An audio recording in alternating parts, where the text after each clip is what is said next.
la bouille mais kokota na ngote. Ba osengo ko temporiser. Donc temporiser pour écotité. Écotité. Bon, peuple congolais va se poser la question, mais qu'est-ce qui se passe au juste?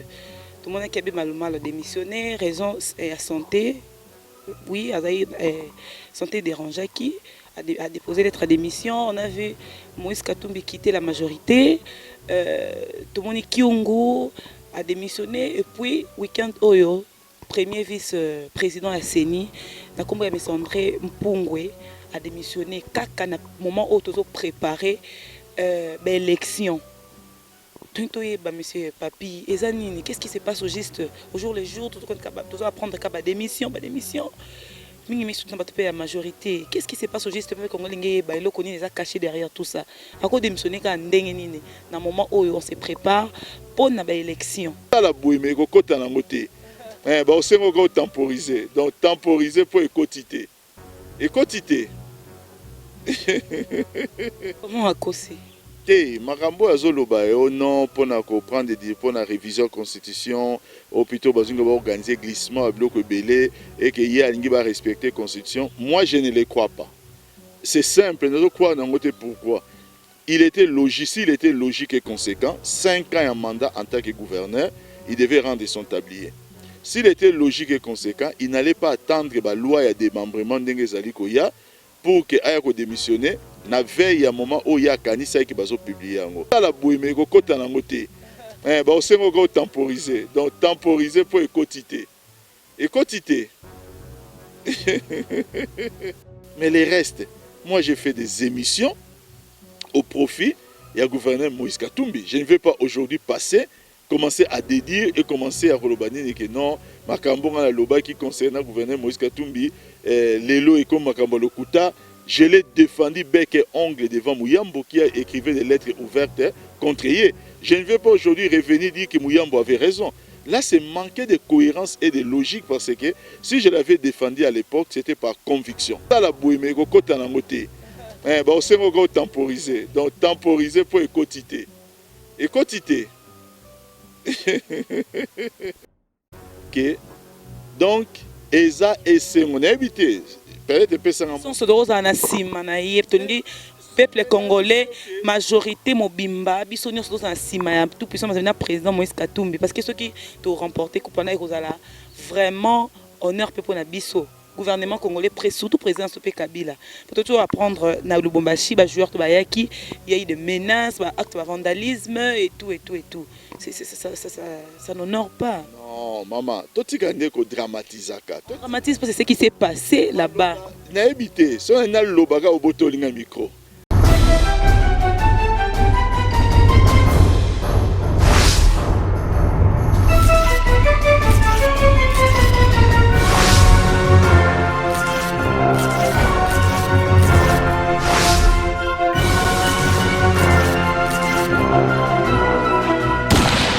Et voilà, très chers internautes, bonjour.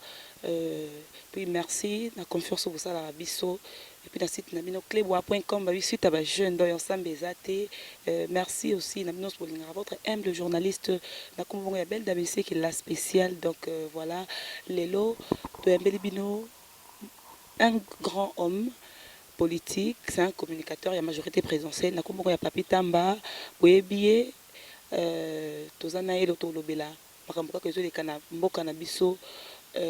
RDC, donc sans plus tarder, je m'en vais déjà saluer mon invité qui je dis bonjour monsieur Papi. Bonjour, la spéciale. C'est comment la santé? Non, ça va, pépélé. Masola majorité. Pépélé. Merci, je crois que vous êtes peli. Monsieur Papi, vous avez sali beaucoup d'années na poto. Réaction non, par rapport à intervenant et opposition, n'importe quoi. Et puis, avertir déjà que ceux qui procèdent électoral écoutent un glissement, mon boule recote à Namboka. Par rapport à. Non, le processus électoral est déjà un glissement. Ah bon? Il y a déjà un glissement.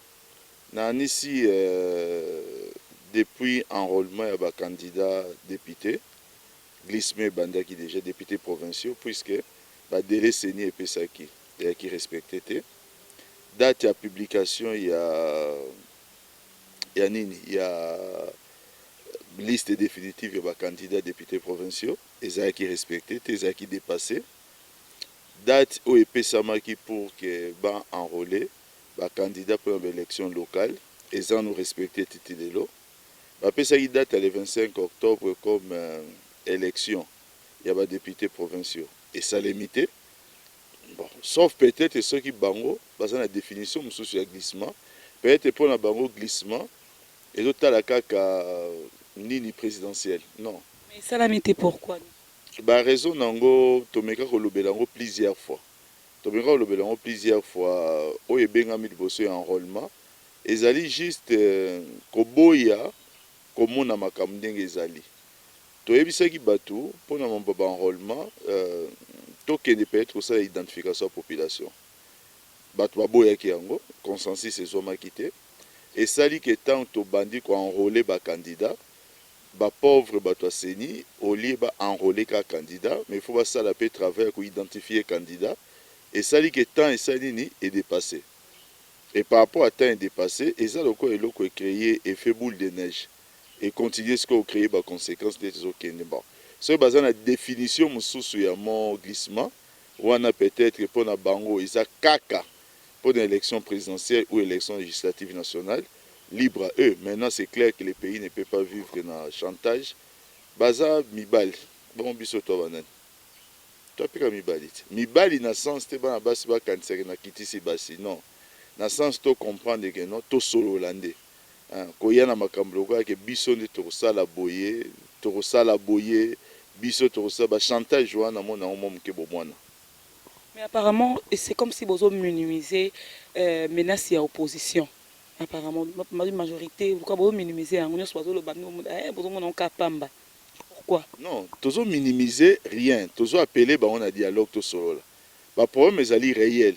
Si tu minimiser tu benga on a dialogue te. To lingande ke bala ta prétention te ya kokanisa ke baza na monopole ya menace. Toujours un posanda robanini ke non, to solo là. To fanda to solo là. Voilà ce qui est important. Et ça m'a embêté mboka na biso. Ce qui lelo désordre salemi na mboka oyo, trouble salemi na kati ya mboka oyo, ezala bango position ezala biso. Nani a gagné? On a gagné à Zate, va Congolais nyonso ba perdre. Donc to fanda to solo là. Ok, merci pour faire un solo là. Donc vous qui me papi, tout côté ma solo à 26 provinces. Tout le 26 provinces oyo est commis pour la majorité, beaucoup de peuple congolais nini. On va s'attendre dans 26 provinces. D'abord, accomplissement et volonté à peuple. Peuple y moko alinga qui était mboka MC passé dans 26 provinces. Sur le commissaire ça d'abord ba commissaire spécial bazali nommé oyo ba banda pour mettre en place déjà ba première makambo etali ba province wana pour le fonctionnement. Bazala na courage, bazala na détermination, bazala na volonté mingi. Parce que tu as vu que tâche na bango est d'abord difficile au début. Certaines provinces, baza même pas dans dengue à la même dans l'infrastructure, mais ce n'est pas au moins belge. Belge qui na RDC sera le bail que ah mais kuna eza zamba et loko ezate na okendete na ozeanan ba tonga nan bon na kende mboka msenge za la coloniser te. Enga ezala pepe sa Belgique ou esenge de pesa te. Toza un exemple na mboka na biso yo ya Maniema par exemple tant Mobutu ya ki province te. Tant bakata ki bat baloba ki pe boy tout ça lelo so OK na bakindu au monde vraiment que non makambo eso kene mo bien. Baza na volonté so oyeba ke biti nango ezali yali ko approcher davantage peuple, c'est-à-dire ba gouverner na ba gouvernant ko luka créer mariage moko pour ko impulser développement à niveau base. Donc nzamba pesa ba tia bango loboko.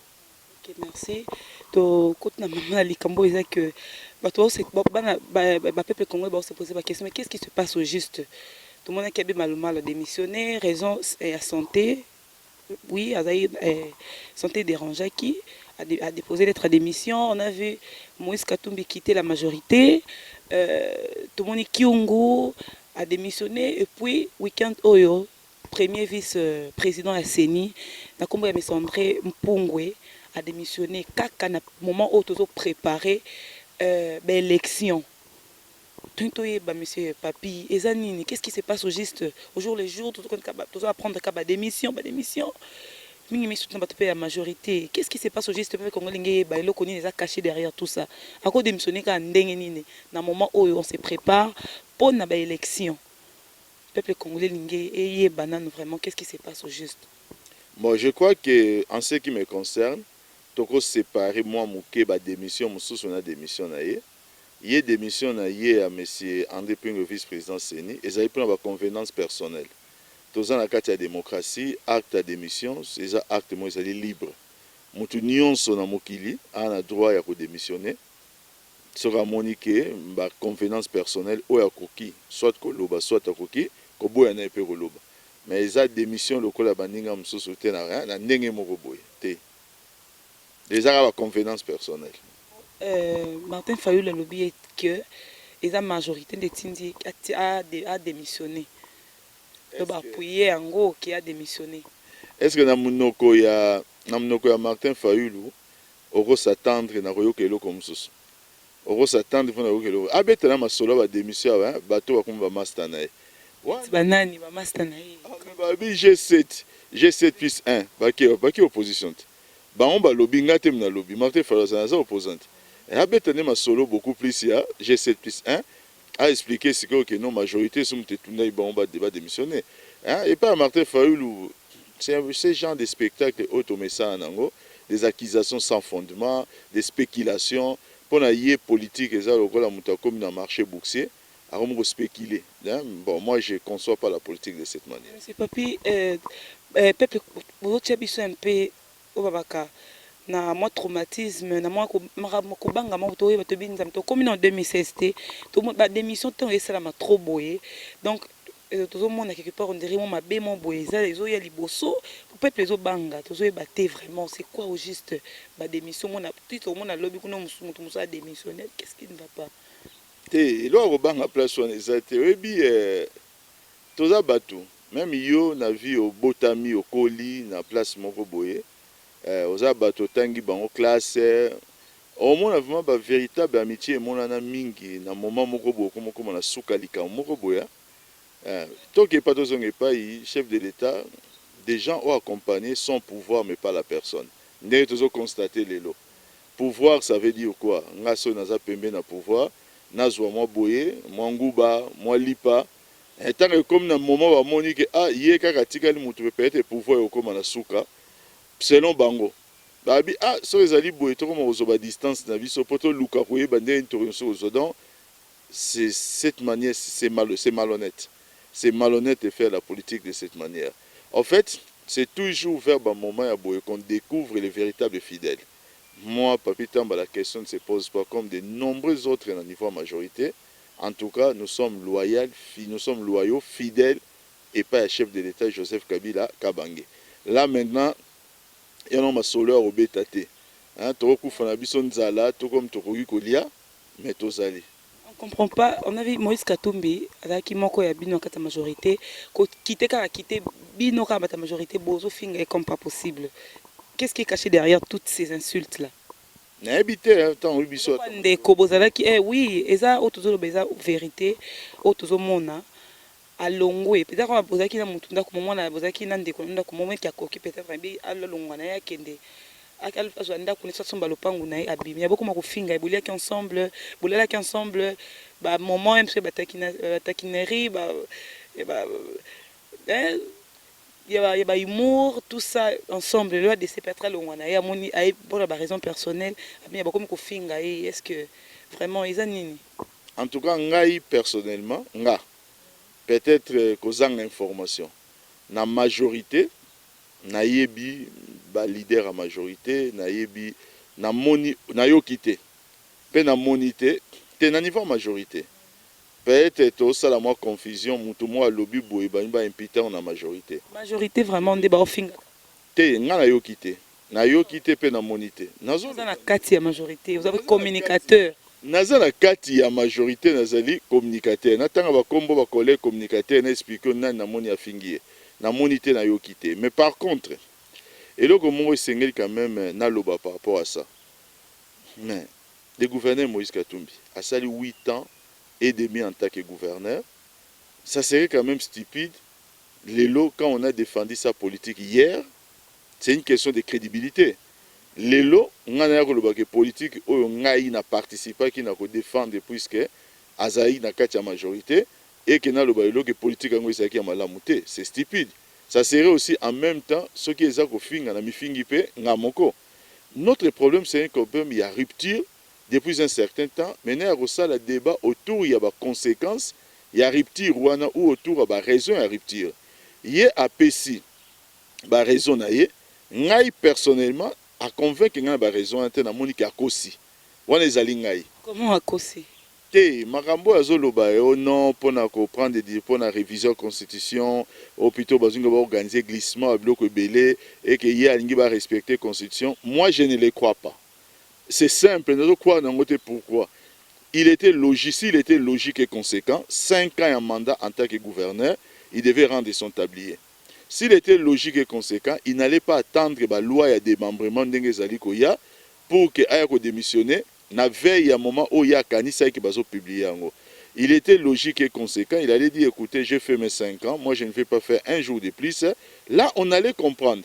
Ce n'est pas parce que situation, on perdrait dans une situation où le contexte montre que, au gros à la source de la situation, brusquement des vertus cardinales se réveillent en vous. Au gros, que chez les autres, et l'autre côté, il fallait pas ça la bobo. Non, ça, ce sont des gens mesquins, c'est la mesquinerie. Alors moi, personnellement, c'est juste la seule pomme de discorde. Congolais pour des moutons. Maintenant, pour ce qui est la politique, non, quand on ment, on a raison. Vous savez, dans une démocratie, on est libre. Le gouverneur Moïse Katumbi pouvait librement dire, par exemple, que non, moi, Moïse Katumbi, j'ai des ambitions présidentielles. Par rapport à ça, je constate que dans la famille politique d'Angaï, je ne pourrais pas les afficher clairement. Je prends mes distances. Cette honnêteté-là fera que même certaines personnes peuvent réfléchir si l'opportunité les soutenir ou pas. C'est cette honnêteté qu'on réclame. Mais venir mentir, chercher un sujet, que ce sujet-là, c'est ça qui fâche. Alors, comme le peuple congolais, le mouton, alors, la situation, comme ça, à partir de la situation, nous allons prendre nos distances. Mais non, écoutez, soyons sérieux. Il y a des gens qui... Il y a des gens à Facebook, à peine à kilo. Il y a des papi tamba yolo ko za compte Moïse Katumbi zela okomona ne bozo bebi samboka wana ngai papi tamba. On va dire que par rapport au gouverneur Moïse Katumbi, moi j'ai des comptes à rendre dans ces pays kolekaye. Donc juste aujourd'hui parce que je suis contre Makamnaye, parce que je continue à soutenir les chefs de l'État, je deviens le diable de la République. Maman Bella, je n'ai jamais... C'est pas ça, président Kabila, le président Abissonion, c'est les Congolais en fait. Oyo batu, nazo répondre na wanande, oyo kamu isangai. Puisqu'on veut me dire parce que je ne les soutiens pas comme le diable de la République, on a autour nayo. Ceux qui lobby, on va dire qu'il y a $1, ou ezalaki détourné, ou $1 ezalaki bouillé, $1 ezalaki bouillé na caisse de la République. Papi Tamba, parce qu'il soutient Joseph Kabila, a des comptes à rendre et que Moïse Katumbi devient le saint de la République parce qu'il tourne les dos à Joseph Kabila. Soyons sérieux quand même. Cette façon de faire de la politique, en tout cas, j'ai certaine indépendance d'esprit. Je sais qu'il y a certains qui comprennent ce que nous disons. Il y a d'autres qui nous détestent. Mais nous n'allons jamais partiser avec les mensonges. Ça, c'est vraiment mentir et c'est moquer des peuples congolais. Moi, j'ai dit ceci dans une démocratie. Les gens sont libres. Dès même moi, Papi Tamba, on dit président Tshisekedi a commis candidat président de la République. Je me dis que Nazan a posé à soutenir hier. Un exemple. C'est un acte libre.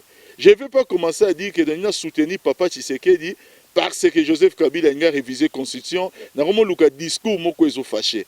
Mais les restes, moi j'ai fait des émissions au profit et à gouverneur Moïse Katumbi. Je ne vais pas aujourd'hui commencer à dédire et commencer à relobani que non, Makambo na loba qui concerne le gouverneur Moïse Katumbi, Lelo et comme Makambo Lokuta, je l'ai défendu bec et ongle devant Mouyambo qui a écrit des lettres ouvertes contre Yé. Je ne vais pas aujourd'hui revenir dire que Mouyambo avait raison.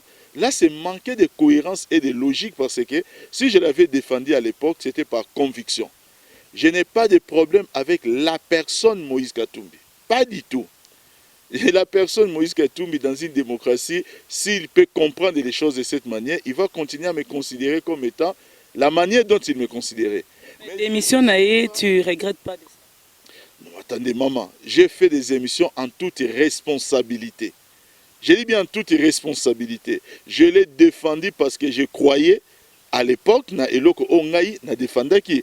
Aujourd'hui, je ne suis pas là pour dire que ce que j'ai dit hier était un mensonge. J'ai dit tout simplement qu'il a pris ses distances d'une manière que je n'apprécie pas, parce que je trouve qu'il y a des mensonges dedans. Et deuxièmement, je ne suis pas la personne à distance qui va les soutenir en toute liberté. Ce n'est pas un problème yorobanique au Fingi Moutou ou quoi que ce soit. Non, je suis kabiliste, je le reste. Voilà. Merci, Monsieur Papi Tamba. Tokoti Skona Masolo, il y a équipe Nabiso tout puissant Mazembe, na président Nango Moïse Katumbi, Tchapoué. Donc, concernant match, est-ce que Bino majorité, bon c'est pour le titre au rejoint près na bango Moïse Azala qui na Bino na MP. Je peux répondre est-ce que Bino majorité présidentielle beaucoup c'est un titre au ya kozwa na président na bango Moïse Katumbi Azala qui peut moko na carte majorité présidentielle. Vous savez, na botami boskize ngai na nga mobali na koloba âge na ngai na botana 68. Si je ne m'abuse, si on a la mémoire malamu. Bah il singa que 68 ou un peu comme par hasard, ils a eu peu coupe Mazembe Zwa qui coupe ya champion d'Afrique. Tout puissant Anglebert. Deuxième on solo et banda et Zali peut continuer Gozala. Alors je ne vois pas lorsqu'on parle à tout puissant Anglebert. Lelo, dans ce moment pourquoi est-ce qu'il faut associer à un président actuel? Parce que Ezala, Ezali Lelo, na président Otorobete la Maboko, n'est obété la président Moussous Maboko, n'est pas lobby donc on a glissé Zala. Donc on a siko donc o makabute que on a sur fait du mandat moko faut Ezala. Non. Na tuni wana pona coupe moni question wana na tuni. Eza esengo o ezalaki ezali pe ko continuer kozala, c'est-à-dire quoi? To sepela na ba coupe tout puissant Anglebert bandakala, to sepela na ba digne na titre o tout puissant Anglebert kozwa lelo, to sepela na ba titre o tout puissant Anglebert a kozwa lobby. To sepela na tout le temps. Ndenge to sepela na ba coupe avec club, ndenge to eza masolo ba congolais. Na yebité, soki lelo tout puissant Anglebert et comme équipe moko boye comme ya ba tchadien. Na yebité. N'habite ce comme équipe Morobo comme il y a Sri Lankais. En tout cas, pour Nangaï tout puissant Anglebert, les équipes, il y a RDC. Donc il faut jour en tout cas, bon malheureusement moi bon au réseau à mon boulot.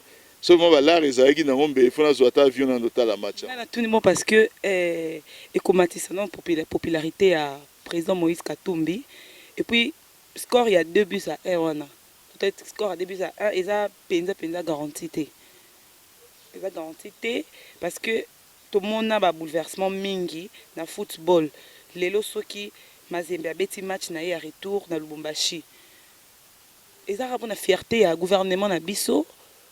Et puis il y a président ba congolais nyonso, président Joseph Kabila, Kabange oyo aza président et puis tolinga tezaye na midezaye. Tobo to loba to finga to sani ezaye. Ndaza président pe nzambe ayebi na minute alinga zala. Vous avez dit que vous avez la fierté d'un gouvernement congolais, d'un président Joseph Kabila Kabange. Maman, nous avons tout à l'heure que donc, Eza et on a habité. Peut-être que c'est un peuple congolais, majorité mobimba, bisognos dans un cima, tout puissant président Moïse Katumbi. Parce que ceux qui ont remporté Kupana et Rosala, vraiment honneur pour na biso. Gouvernement congolais, surtout président Sopé Kabila. Pour toujours apprendre na Lubumbashi, les joueurs de Bayaki, il y a eu des menaces, des actes de vandalisme et tout. Ça n'honore pas. Non, maman, tout ce qu'on dramatise. Dramatise parce que c'est ce qui s'est passé là-bas. N'habité, si on a le lobaga au botolinga micro. N'habite suma solo siko ya tout puissant Anglebert na bisote.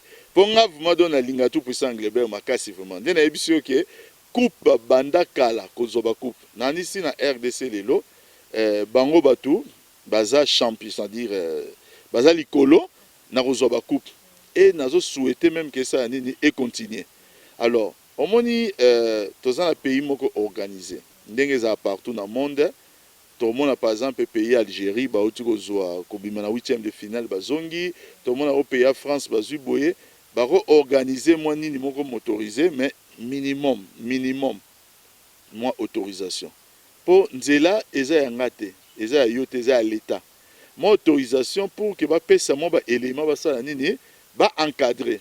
Mais lorsque et là na regrettaka, na mboka na biso parce que ba misusu bakoma jouer na acte à provocation. Soit il y a ça la sensation parce que quelqu'un qui a signé les autorisations pendant 8 ans et demi. En tant que qualité à gouverneur, a signé l'autorisation, il ne peut pas ignorer un dispositif élémentaire à l'équipe. Moningane na zabo na signé autorisation te donc stylo na auto signature na ta document officiel mo rezate tala kam to pamba lokwanga. Alors il peut pas ignorer ça. Ce qui est quand même dommage, c'est de voir que Baluko va jouer provocation. Dans matière Oyo et Sengeli est créé l'IS populaire et réunir biso nyonso. Et ça m'a soldat tout puissant Anglebert. Donc, et loko moko boye biso tout ba congolais. Donc on a polémique ité. C'est pareil, attention les alliés Renaissance, attention les alliés V-Club, attention les alliés DSMP. Tokotala ba couleur na biso sur les alliés ba match na biso na kati. Yo ndimi vraiment que ngane ngeza boye. Tout puissant Anglebert, Bob est en Algérie, on a soutenu l'Algérie. L'équipe Algérie, vraiment. Ouais, vraiment, finalement, va changer un maquillage à l'ongwe congolais. Non, c'est impossible. N'a jamais. Jour où on a donc, il y a aux mais casse total la télé, il faut. Moi, Banzembo, moi, beau, qui peut nous permettre, moi, tout ça, on va soutien à terre aussi, quand même, sur les plans moraux. Mais c'est possible, qui peut au salaire bien. Ce sont des moyens, sans problème. Ce sont des moyens, qui n'a qu'un été point. C'est clair, maman. Toi, tu as polémiqué. Dans ma cambo, ils ont la place à polémiquer. Mboka Oyo, tu as besoin d'enjeux belés. Les enjeux sont ailleurs. Priorité, ils ailleurs. Ce n'est pas par un plaisir, il y a jour moko. Et après, plaisir à jour moko, et c'est les diviser biso. On a un exemple moko ya munene. Et autour les karambula Oyo, ngayo, caméraman, batunions pour la nangai. Congolais nyonso a vivre yango RDC contre Congo Brazzaville. Omoni lies wana au jour wana dégagé, c'était la joie de tout le monde. Le lendemain la vie a continué. Le lendemain la vie a continué. On va pas me dire que lies oyo torosa lelo et goleka lies à Rwanda, non, c'est impossible. Mais pourquoi est-ce que ça a influencé quoi dans la vie de la nation? Échanger nini et pesi bilo kulia na nani et sali nini. Donc, ils ont besoin et ils ont besoin. Moi, et Sengongo et Koya, et Sengeli est réunir biso, pas est diviser biso, pas qu'on a rejoint dans l'acte, il y a provocation et chercher à crier na victime. Il y a une stratégie motostoyeba. Bato musuba makasi, aye boeba, bato bazate atali boe tout ça, la tubio, bato ba monité. Tant yo zongi si li kofi, bon moni azo betanga ye. Yem tabandaki. Yem tabandaki. Il y a un jet aussi déjà. Donc maman belle donc to solandais ba congolais to solo là. Mboko eza biso, mboko donc talaga ne mukonja mboka loba que peuple congolais toi n'importe quel peuple était. To sola to yokana. To sola to yokana. Donc biloko mususu to salate po ata osali limbisa ngai nazala un peu terre à terre loba ngwata les gars mo pas ko fio lo midi ko sala boyeme ko kota nango te. Bah on s'est encore temporisé. Donc temporiser pour écotité. Écotité. Merci, monsieur Papi. Pour moi, que vers Dasuka émission déjà,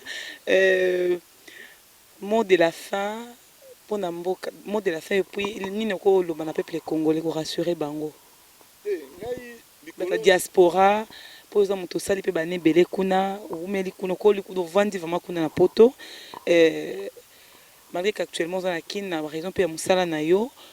Na kati majorité mais elo nini lelo basuka na diaspora et puis na peuple congolais mobimba ezolanda yo tenga za esengo makasi ya komona lelo ke po omoni motan tonozala tonomona ke makambo bandeko ba combattant tosola na bango mambo ezosila raté Et aussi la raté, ce que va continuer à ranking, ba haine, ba kanela kabat. Te, les gens comprennent. Pour les gens, mon ninga na moko. Ba kanela épée makasi, mon ninga na wana.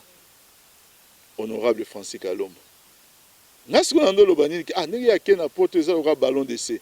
Na moni que non, l'essentiel ko koma na o peska mukongo na Kabila pe ozuka mbongo pe o mo corrompre na yo. Ba combattant mambo eza nango normal. Na ah donc chemin yango eza to solate. Eza mo biso to ça makasi to lukapo to mo corrompre mo muke po eza la peine wana. Parce que sinon à part ça, je ne vois pas comment est-ce que les gens peuvent na angle donc ça dit qu'à 180 degrés va changer attitude na niveau moko boye o ekoki ko kamwisa. Donc ngai ça me donne de l'espoir et ezali esengo. Donc na yebi ka partir à lelo malheureusement ça m'a titité mais fona lukango bana mai bozala calme biso tout pe mboto betara mutu jour na oya to benga na kaka ba sika bokutana pe na ndeko Francinga pe na za to kutana to mela pe ka boka ensemble po ya za ndeko na bino ngape na ndeko na bino. Pourquoi lelo yebo yambaye po azana mbongo o Moïse Katumbi azopesa et puis lelo po a tourner mukongo na Kabila po nga tourner mukongo na Kabila tena mbongo te boyambanga te monte bato bomona bino injuste hein nana vi que Moïse Katumbi o tena obeta masolo to yokaka te bon kasi te mabela sozo sala politique arme et makasi esengeli ozanango eza renseignement muta osala politique il faut matoye yokaka il faut mise monaka nazo loba boy bon ngai naza problème na Honorable Francis Kalombo. Honorable Francis Kalombo salinga de plaisir ala kisi po nga na yebi oza journaliste ke na ba archive ya Francis Kalombo tuka to soyo to kotisa oboy na ba émission mususu tu ba finga na kati émission mais apesika mukongo mo mukie na maloba na na raïs kaka po ko et puis moi ba billet vert kaka ma solo eza normal. Donc merci mingivement Honorable Francis Kalombo au pesinga espoir. Merci. Okay, merci, M. Papi, d'avoir honoré notre invitation. Très chers internautes, c'est comme dans Souka, émission Abiso. Les prochains invités vont découvrir ici là. Merci à De la Nation, Tracy Pro, et à celui qui était derrière la caméra, Herman Emporio. On se retrouve très prochainement. D'ici là, portez-vous bien. Bye bye.